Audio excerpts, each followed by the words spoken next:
আজ সকাল সকাল ৫টার দিকেই উঠে পড়েছি, কারণ আজকে জন্মাষ্টমী, তো আজকে আর দেরি করা যাবে না।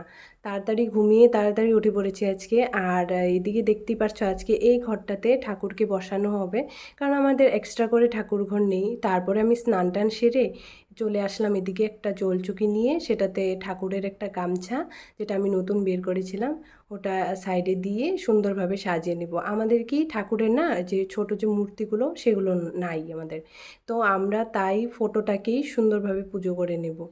ঠাকুরের ফটোটা এনে আমি রাখিটা বেঁধে দিলাম। রাখিটা কিন্তু রক্ষাবন্ধনের টাইমে আমি বেঁধেছিলাম, কিন্তু আজকেও পরিয়ে দিলাম। আমার দেখতে খুব ভালো লাগে যখন গোপাল ঠাকুরের সামনে রাখিটা থাকে, খুবই ভালো লাগে। আমি তো ভাইফোঁটাতে ভাইফোঁটাও দিই গোপালকে, খুব ভালো লাগে। এদিকে দেখতেই পাচ্ছ আমি ফুল দিয়ে সুন্দর করে সাজিয়ে নিয়েছি, আর ঘুম থেকে উঠেই সকাল সকাল ফুলগুলো পেড়ে নিয়েছি গাছ থেকে। আর এদিকে মা চলে আসলো, তালটা মানে তেতো জলটা যে তালের সেটা বের করে সাইডে রেখে দিয়েছে। তারপর আমি ভাবলাম যে এদিকে তো কাজকর্ম শেষ কমপ্লিট ওদিকে, তো ওইদিকে আসা যাক। তো এইদিকে এসে আমার মনে পড়লো যে গোপাল ঠাকুরের জন্য তো কিছু মিষ্টি বানানো হয়নি, তাই একটু সন্দেশ বানিয়ে নিই। সন্দেশটা কিন্তু আমি ভিডিও দেখে দেখেই বানিয়েছি, একটা ভিডিও দেখেছিলাম সেটাতে একদম সিম্পলভাবে এরকমভাবে বানিয়ে নিয়েছে। তো আমি ভাবলাম যে আজকে একটু ট্রাই করা যাক, আর ঠাকুরের দয়া কিন্তু ভালো হয়েছিল। ঠাকুরকে এটা দিয়েছি, বাইরের থেকে এনে তো মিষ্টি সবসময় দেওয়াই যায়, বলো না? তো তাই ভাবলাম যে আজকে কি এমন করতে পারি নিজের হাতে। তো এদিকে আমি সুন্দরভাবে বানিয়ে নিলাম। আর এটা না যখন গরম থাকে তখন বানাবে না, একটু সাইডে রেখে তারপর হাতে একটু ঘি মেখে তখন বানাবে, তাহলে না সন্দেশটা ভালো হয়, একটু টাইট টাইট হয়। তারপরে এদিকে মা নারকোলটা ফাটিয়ে রেখেছিল, তারপরে আমি চলে আসলাম নারকোল কোড়াতে। আর নারকোল কোড়াতে না আমি একদমই পারি না, কিন্তু তবুও আজকে ট্রাই করতে করতে জানি না কিভাবে একটু ভালো হয়ে গেল। মা এদিকে কড়াইটাতে তেল বসিয়ে দিয়েছে, তাই ভাবলাম যে আমি তালের বড়াটা বানিয়ে নিই। আর আজকে তালের বড়া, তালের পোয়া সব কিছুই আছে। আর তালের বড়াটাতে না একটু সুজি আর আটা দিয়ে দিলে খুব ভালো হয়। আর অ্যাকচুয়ালি গুড় দিলে কি হয়, মানে দেখতে খুবই ভালো হয়, একদম লাল লাল হয়।